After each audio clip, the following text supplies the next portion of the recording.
welcome to Singles Only Podcast. My name is Paul Farahvar. I'm your host. This episode was done on Zoom, so you can go watch it. If you're listening to it audio-wise, you can go watch it with comedian Ross Kelly. He's half of Ross and AJ, hilarious comedian, one of my dearest friends, so we had some fun talking about relationships and COVID. And you'll like it. It's a fun episode. Let's get right into it. Subscribe if you haven't already. Review if you haven't already. Tell your friends if you haven't already. Check out my website, Paul F. Comedy, for upcoming dates. And my YouTube page for upcoming episodes. If you're watching this, great. You can watch it on YouTube. Go check out the videos of Sweet Opinions with my friend Tristan Triptow and some of my stand-up clips. Tell your friends. Follow me on Instagram. Enjoy.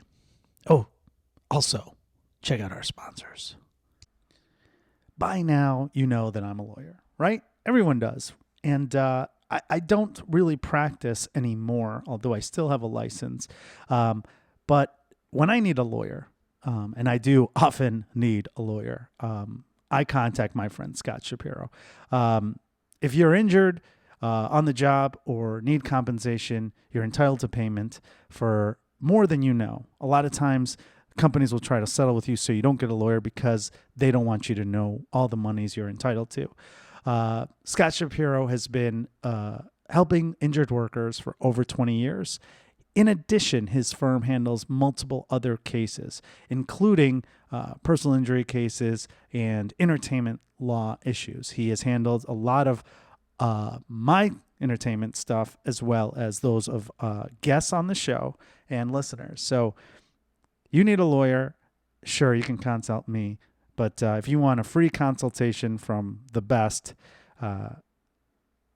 don't take any chances. Contact my friend, Scott Shapiro. His number, 312-648-8800, or check out his website, scottshapirolegal.com. There are other Scott Shapiros. Make sure you call the right one, 312-648-8800, or scottshapirolegal.com. Tell him I sent you, and he will be very happy. It's time for another edition of Singles Only Podcast. My name is Paul Farahvar. We are doing this podcast through the miracle of Zoom. So there's no voice of reason on this episode. Thank you for listening. Now? He already broke. You're supposed to wait till I... Oh. We have a special guest, one of my dear friends, returning from episode 17. You might remember him from... He's part of one half or one quarter, depends on how you see it, of AJ and Ross, or Ross and AJ, however you want to say it, and former producer and comedian of Drink Date Laugh in Chicago, Illinois, Ross Kelly. There he is. Ross Kelly. Hey. How are you? Hey, Paul and Paul's viewers. Hey, Paul and Paul's viewer. Not live. They're not. Okay. Well, we'll be taking questions anyway. We got callers coming in here already. Is that fax machine live? Yes, we have a fax machine right here, as a matter of fact. By the way, I'm wearing an AJ and Ross shirt. That's not how you say it, but... Well, this way it goes AJ and Ross, but I'm just saying. You have the self-facing camera going. Agree to disagree. I was told that it was originally going to be AJ and Ross, but whatever. It's a great... We toyed with alphabetical or number of letters in the name, but ultimately it just rolls off the tongue when my name comes first. It does, actually. But that's kind of more of a thought, like I think people just get used to saying it a certain way, and then it becomes weird, kind of like using your left hand. It's just like a sound. So, Ross, you are now in a cellar, I understand. It looks like... Yeah. Admonished. Everything's fine, Paul. You're single again. Yep. Single boy, single baby. When I last saw you, you were married again for the 5th time. No. Yeah. You know, there was something in Seinfeld. I don't know if it was an episode or if it was stand-up, but he's talking about breaking up like tipping over a soda machine. You know, you don't just walk up and shove it over. You got to like rock it back and forth a few times, and then it tips over. That's how you describe your last breakup? That is every single relationship I've ever been in. Are you the It's just soda a machine? series of vending machines. Are you the person that's doing the active work, or are you the soda machine in this hypothetical? I'm like the $9.25 that you get in quarters back when you put a $10 bill in. After it's fallen over? After, like you want your Baby Ruth, you put a $10 bill in. You don't get the candy bar, but you get All the change. Okay, that doesn't really make sense in this hypothetical, but we'll go with it. And Baby Ruth is a horrible, horrible candy bar choice. It's, what do you think is the best candy bar? Well, I'm a host of a candy show where we review candy professionally. So I'm an Well, then you should be able to give an answer super quickly. Kit Kat, Reese's Peanut Butter Cups, Twix, Cookies and Cream Hershey's, Peanut M&Ms. Well, you definitely have a type. Or this is just chocolate. I'm not going into details, but Baby Ruth is, you know. You just want chocolate covered cookie. That's all you. That's your one note thing. Okay. If you There's want some excitement to a Baby Ruth. Baby Ruth, I mean, that's chocolate and peanut butter. It's a payday. It's not chocolate and peanut butter. I mean, it's gross. What do you describe it as? Wait, no, it's payday that I like. Payday. That's even worse. That's peanut. No. Yeah. Anyway, enough about candy. Why are you single in these COVID times in Los Angeles, California? It was predominantly because of COVID times in Los Angeles. There was a lot. We were seeing a very lot of each other, and then just kind of didn't survive. It survive in COVID times. I think it's just I don't know. It is such a freaky time to be alone and also be with somebody.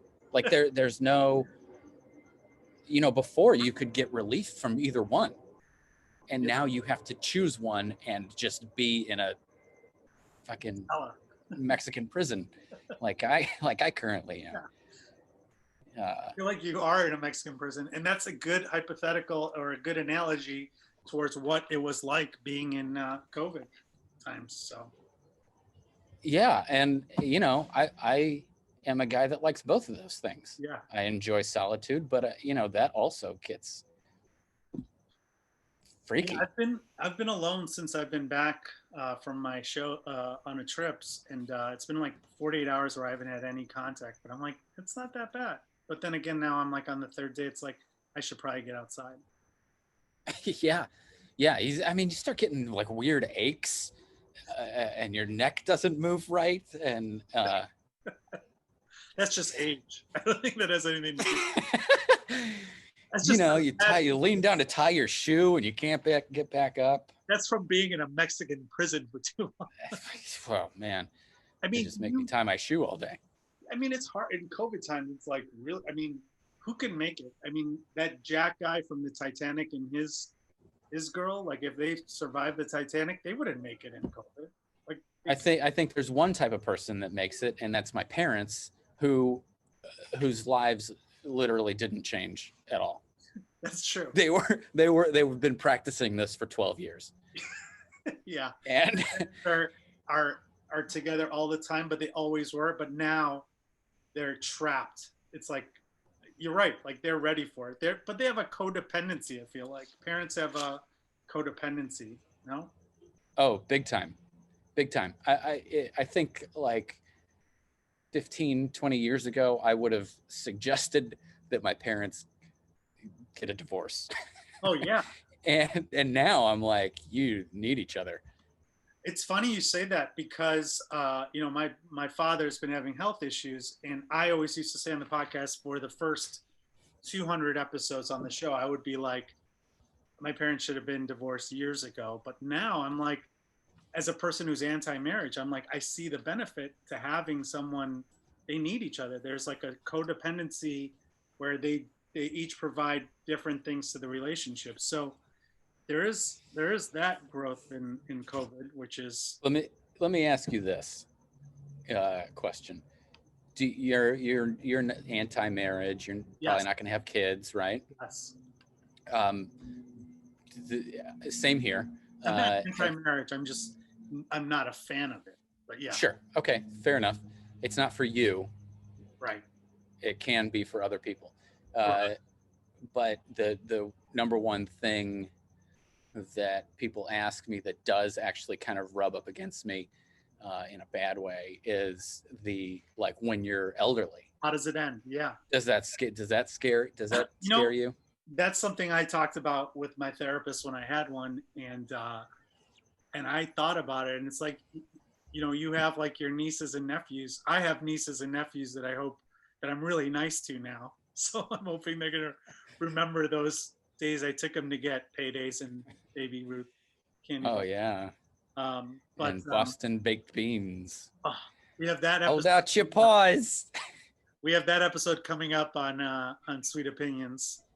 Plug for the show. You should check it out. But yeah, no, that part does scare me. I have an uncle who's single. Do you have anyone in your family that's single, that's older, and you kind of like look at them for what you see as your life, or anyone for that I matter, don't think so. other than myself? That I look to for advice. Not to advice, but that you see as a mental, you're like, that's going to be me in 10 years or whatever. That it's someone that you are in regular contact with or anything. I do. I mean, I do see people On in the work or street. something like that. Like, that's me. He didn't have any nieces or nephews. Get a brother, mister. I definitely see people that it works for, and then I'm like, I'll just be that guy. But then that's not. You can't just be someone else. You have to like make sure that that's something that will actually work for you. Because you could wind up idolizing this guy now. I mean, he's got a leather jacket. Are you kidding me? What? He speaks Spanish, and he looks really cool. And then you get there and you're like, I look bad in a leather jacket. And I did 1 year of French. So I don't think it's, to me, it's an issue of happiness. And I had a conversation with somebody who said some people they like to have their independence. And you and I have that commonality where I don't mind being alone. In fact, when I'm on the road and I'm doing these shows and I'm in my hotel, like, I do like to just grab food with people, but then I also like to just go back and like, I'm like, all right, I have my to-do list. I want to get through my list and then, go get a Kit Kat or whatever, I understand that, but I also kind of feel like, and maybe this is not correct, but you get into a sort of a practice of solitude. Yes. Like you grow used to it and you get your own routine. I used to love partying until, I would be out until 11:30 and just drinking and drugging. And now, like I want to get away from people. And I just wonder if that is a mode of just, that's what I'm used to. And so, you know what I mean? How long were you living with your last girlfriend, for example, approximately? Year and a half, Okay. a couple of years. During that frame, before that, I know you were living alone for a period of at least that amount of time. Mm-hmm. Right? Yeah. I mean, you were dating people here and there, but you didn't live with anyone. No. Roommates or whatever, but you lived by yourself sometimes. And when you lived in Chicago, you lived by yourself. Right? Yeah. I did. Yeah. Did you notice stressors when you were living with somebody else that you were dating that gave you anxiety, or something that you were like, this is not comfortable? Or were you more like embraced it and leaned into it? You're like, I like this better than the solitude that I had pre-COVID. You know, there was just more. There was more social, outgoing social involvement then. Like I lived alone, but I made an effort to go out. I mean, we were doing comedy shows and we were, socializing like crazy. And I worked in a restaurant and there was that life. But So that was totally fulfilled. That had all of it. And then I was with my girlfriend and we did more, we would kind of do way more just like date nights, just us, or stay in and watch a movie or play a game. Do you think that if you dated without living together, it would have been healthier for the relationship? Or do you think that living together made it more for someone like you who likes to be independent and likes to have space to some extent, maybe not like me? Do you think that that caused more stress or helped the relationship? Yeah, I'm definitely the type of person that feeds off of like, oh, you want me to be around a lot? I totally want to be around a lot. And then that kind of snowballs into like, it feels weird to say I'm not going to be around on Wednesday and Thursday. It becomes a like a guilty feeling. like you're breaking bad news to them. Like you just, and I felt like that freedom kind of just went away. Like I'm going to go out with my friends, just my friends. And then it was like, whether it was self-created or not, there was still that tension. Yeah. Right. Yeah. And, you've heard, we teach people how to treat us, Yeah. And so I think that it's easy to fall into these, like, I don't know what I'm trying to say. You fall into a pattern. Patterns. Yeah. Yeah. We know the word pattern. Do you, now that you see your parents, now that you've experienced COVID, not firsthand, but COVID times, do you think that, has it changed your outlook on marriage and kids at all? So the question is, since I've seen my parents and we've had COVID, do I want to get married now? Since you said earlier that you see how your parents are now. Yeah. In the COVID times and how they're coping with each other. And kind of what I said, maybe it's more me pushing that on you. Has COVID, has this time to reflect and you breaking up or, moving out of your girlfriend, has that changed you at all in terms of your opinions on marriage? My dad has agreed to go from beginning to end of NCIS on Netflix with my mom, and he fucking hates that show.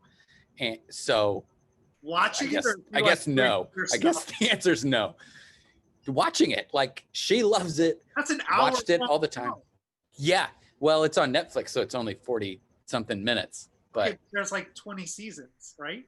Or no? Yes, there are 20 seasons. He said they just saw the 200th episode. Oh my God. 200 of the cheerleader. I cannot imagine that level of sacrifice. Your dad is a saint. Yeah. I don't even hate the show, but I couldn't do that with anybody. You don't hate the show? I don't like it. I've never seen a full.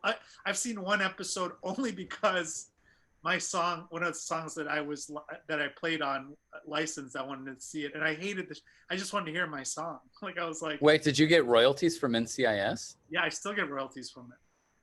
Wow, you're part of the problem. You can't afford a yellow room bedroom like this. That's right. Without some royalties from NCIS. Those frames are mostly matching. They are. You see what I did here? This is my new Zoom background. It's all my favorite things in the show Taxi. Randomly. Yeah. Robin Williams. I see you took Bill Cosby down. No, he's still there. It's just up. Okay. So wait, go. Yeah, I mean that level. I don't hate. Do you hate the show? It's awful. It's bad. I agree. It's so tragically poop. I can think of 20 other shows that I would hate, but the fact I still would never watch 200 episodes of the show, and I don't have a strong hate for it like it sounds like your dad does.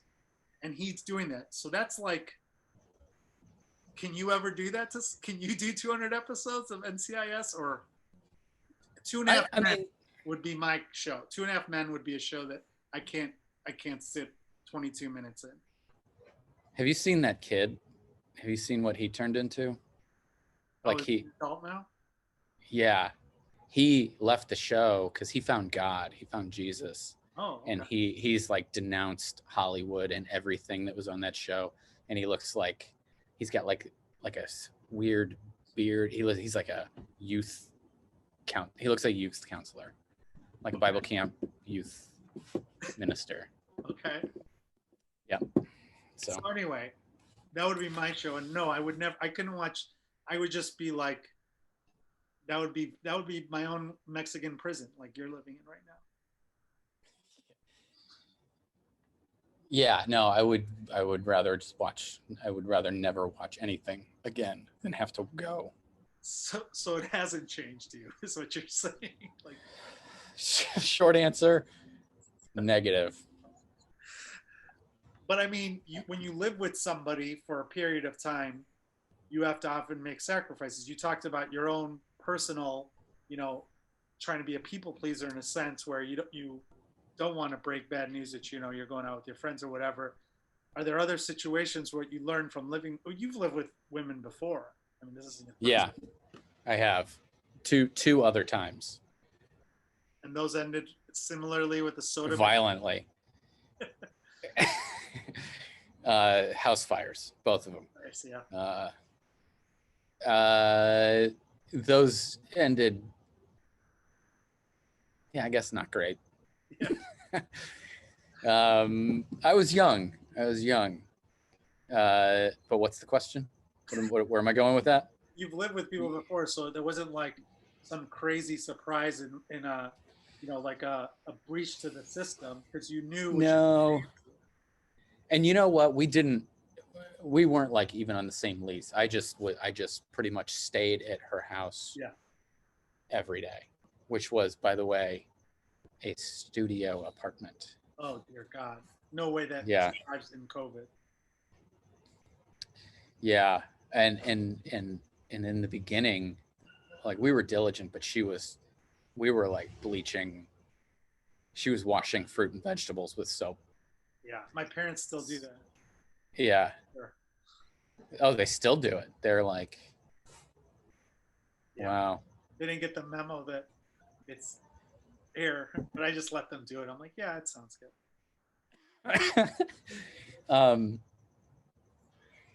So, real quick on COVID, I heard that it's kind of going around the Chicago comedy scene a little bit. I was out of town when a bunch of comics, our friends, got it.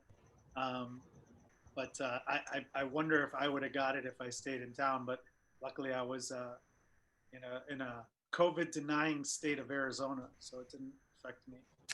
Because it's so dry there. Yeah, it doesn't go to hot air. But yeah, I mean, do you think that? Well, let me ask you this: you obviously like being in relationships? Yeah. What's your ideal situation then? Do you want to live with someone again, or do you like the freedom of having your space? Ideally, if you're in another relationship, would you live with a woman again? The grass is always more suffocating on this side of the fence.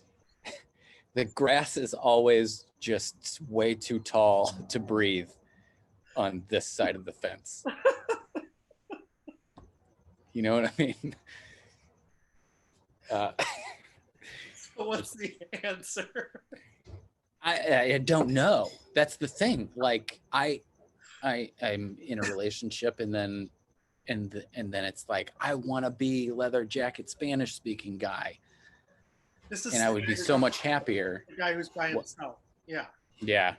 Yeah. And then on La Cienega in yeah. And then I'm alone for 72 hours, and I'm like, I miss the. Yeah. what have you learned from your relationships, in whether it's any of the recent ones you've had where you know, like there's the writing on the wall, you're like, this is a this and it's a deal breaker in the sense it doesn't make them a bad person, but just with, you know, sometimes oil and vinegar just don't match. Or like in the case of Baby Ruth, uh, peanut butter and Those chocolate. peanuts just never seem to They don't really melt. well with paydays. They always they don't always seem to stay together with that glue that they use. But whatever. That's all. Yeah, no, there's always a couple of loose peanuts in the bottom of the bottom of the wrapper. Sometimes things just don't go together. What are the things that you've learned about yourself where you're like, I can't deal with someone who has like bad music taste or bad hygiene? I don't know. And it's not, or just maybe it's just you, like your deal breakers.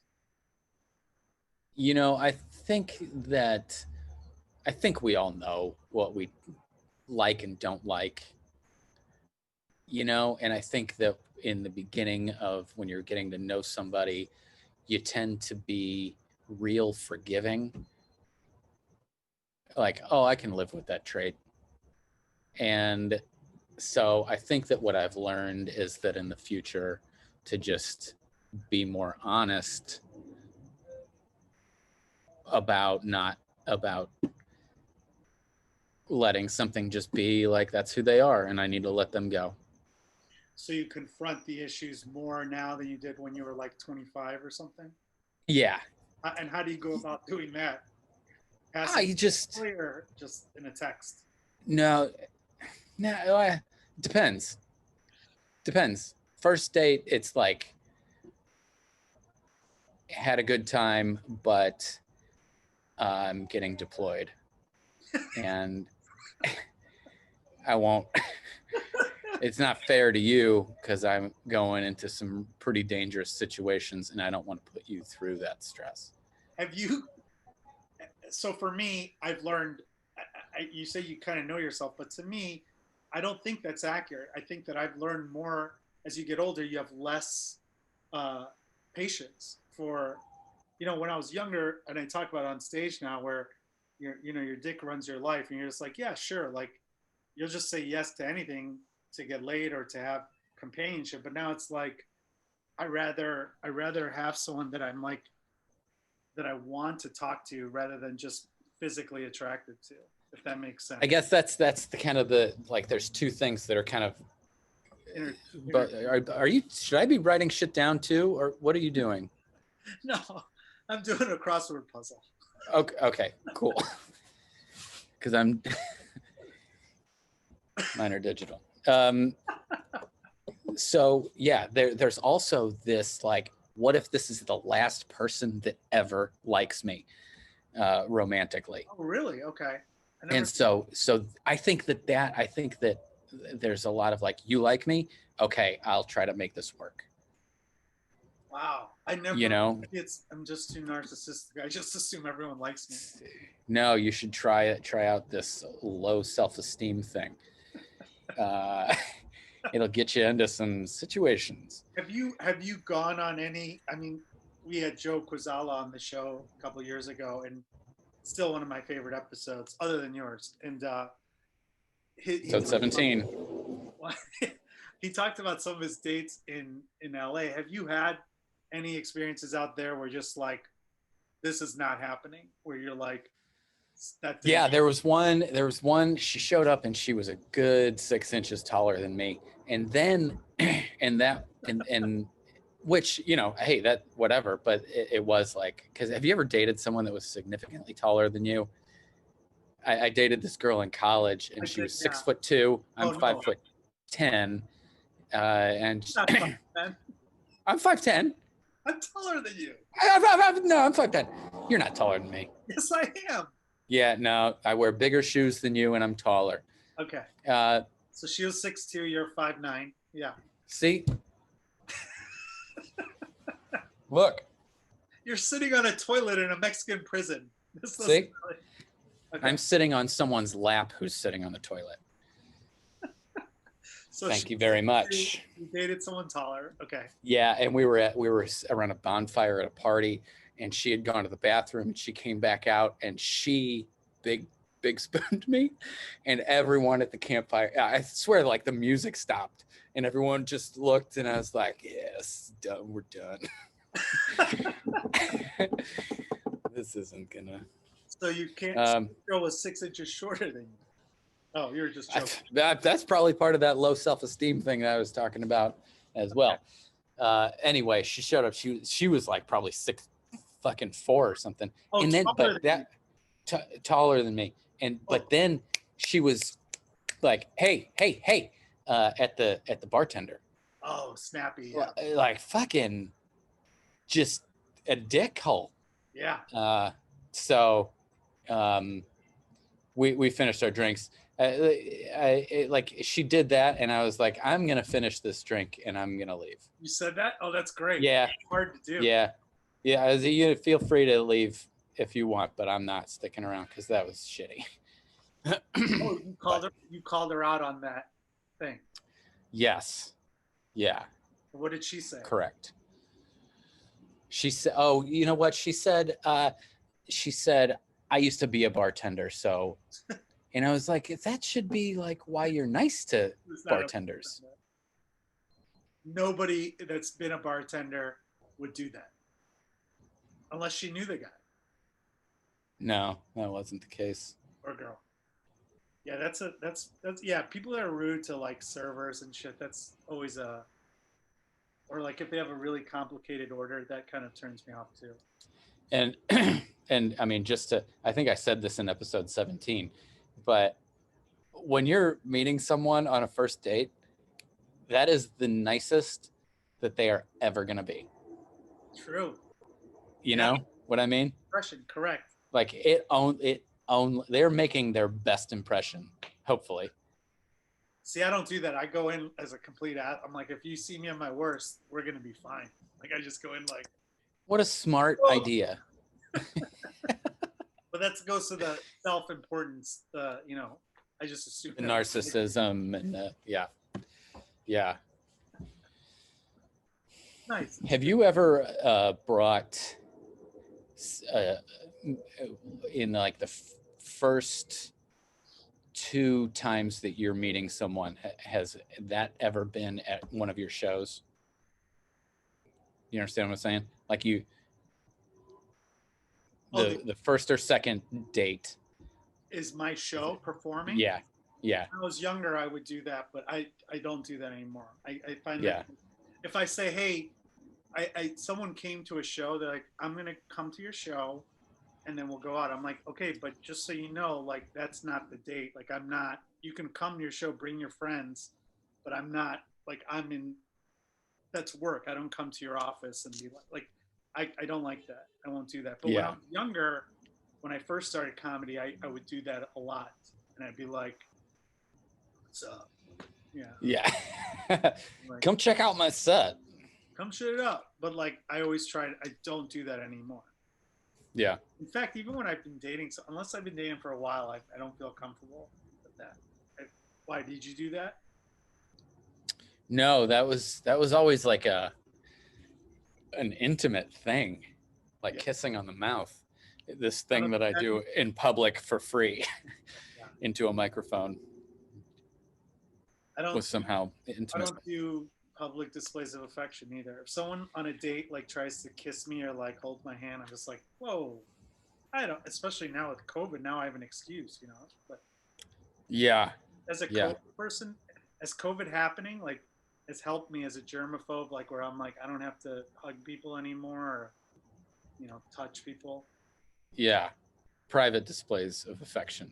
Only. Yeah. Maybe. Lights off, pants on. Yes. Exactly. So any other crazy dates that you've had in the LA world that you would never. That just ended immediately? Or just like experiences that you're like, this is an LA experience. Like that you would never have in St. Louis or Chicago. There was one. It's probably going to be a boring story because it was such a fucking boring date. We had a good first date, and then we went to the Silver Lake Dog Park with her dog, and like, I've never had such a hard time trying to think of something to say to someone. Have you ever have that where there's just like negative chemistry and Yeah, like neither, and it's like, sure. so are your grandparents still alive? That's a question you asked to like. What kind of leash is that? Is that Petco or PetSmart? Whose idea was it to go to a dog park if you don't have a dog? I mean, she has one, but you don't. It's like, Yeah, she has one. Child kid. It was like let's do something outside. So why don't you come and we'll take my dog to the dog park, and then we'll go for a happy hour, a cocktail afterwards. So it was just going to be like a walking. We would go walk, Yeah. and then drink. But it was. It looks like you're in pain thinking about it. It was awful. It was terrible. How I started getting sleepy. I started just getting sleepy. How did you go? What was the first date so good? How does that happen? We had Mexican food. We had like a margarita and some Mexican food, and it was delightful. It was like in one of those, You guys make out afterwards, or it was just like bye, I'll see you at the dog park? There was no making out. There was no kiss after the first date. Phenomenal. And then the second date was brutal. Maybe like the first date was like, let's have a second date. Got it. And then the second date was like, someone fucking shoot us. Shoot her. Someone shoot her. Maybe she had a twin sister, and they're like, you take this guy. Like, yeah. What was that movie with Christian Bales? Both of them? Daisy? Driving Miss Daisy. Yeah, with Tom Hanks. It's not accurate. Are you can I show this label? Yeah, go I don't need to. Never mind. Our sponsors. What else do you want to know? I think we're done here. I mean, like, is that it? Did we do it? You did it. Yeah, I mean, we went we did the mandatory minutes for our sponsor, and yeah, you revealed enough, and you held out the clock to keep your privacy. That was all that was in my contract. That's you fulfilled your obligation under the contract of Singles Only podcast. But yeah, I hope people learned enough about you to know what a decent human being you are. This wasn't about people learning about me. Sure it was. I was just trying to. What were you trying to do? Show people that it gets better. So, where can people find out more about you, Ross Kelly? There's another Ross Kelly in the arts in California. In Chicago. Well, no, in California, I thought, but okay. Well, there's a DJ in Chicago. There's a writer producer that works at Fusion. Oh. Is that you? No. Wait, Yeah. Fusion? I don't think so. I Googled you to see, because I was trying to figure out what episode we were before, and it was a guy who was on episode 18 on a Fusion podcast. He's a writer, director, producer, Ross Kelly. I mean, that sounds like me. I thought it was you. I was like, oh, Ross got a new job, and it wasn't you. No, I don't think that's me. Where can people find the real Ross Kelly? You know what? I think the best place is if you follow at Ross and AJ anywhere. We've got exciting things happening, and we just launched it. I'm so proud of you guys. What? It's so funny, and I'm so proud of you guys. Go ahead, I interrupted you. No, that's okay. We have a few. You're continuing to interrupt me. We have a web series up called The Many Worlds of Ross and AJ that we're pretty excited about. And there's another spin-off too, right? Or is there? Oh, I thought the thing with the wipes and stuff, or is that all the? Oh yeah, we're doing like some brand ambassadorship stuff, but whatever. uh,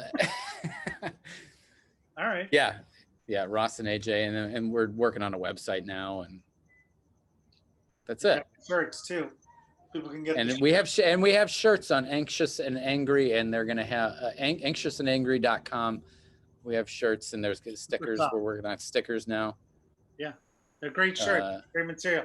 Much like the ones I sent to you for Better Call Paul ones too. But I have mine in my closet. Well, didn't wear it, huh? Way to support. It's these desert nights, they're chilly. Yeah. Fair enough. Well, Ross, thank you again for doing another episode. I appreciate it. Hey, look, Paul. Yeah. Look. What is that? Transformer glory hole.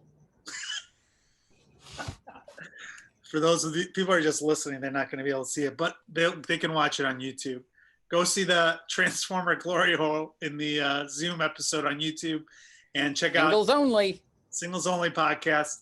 Thanks everyone for listening, and thanks Ross Kelly for doing the episode. Thank you for having me. Before I succumbed to the pressures of getting Netflix and Hulu, I was an avid reader. I still am, but I'm behind on my books. I used to read a bunch of books, mostly memoirs, biographies, nonfiction stuff. And as you all know, one of my favorite books is Perfect Pain by Paul Farahvar, a good friend of mine. It's an awesome memoir and it's a true story about how he fled Iran as a child and lived up this perfect life that we all are sold as a multimillionaire, successful businessman. But he had underlying pain and issues that he had not resolved. And this is what he did on his journey. It's an amazing book. I can't tell you how awesome it is. If you haven't read it already, I strongly recommend it. And I still have some free books to give away too. So for you listeners, subscribers, if you give us a 5-star review, I will send you a free book. I've got about 7 left right now. And it's a great book, perfectpain.com, available on Amazon. It has been discounted because he wants to get rid of his batch of books. Perfectpain.com, or go to Amazon, get the book. And if you've read the book already, give him a review too. We want to give him the Farahvar bump. Perfectpain.com by Paul Farahvar, or message me and I can maybe send you a book for the right price for free. No, I'm just kidding. Perfectpain.com. I'm still standing.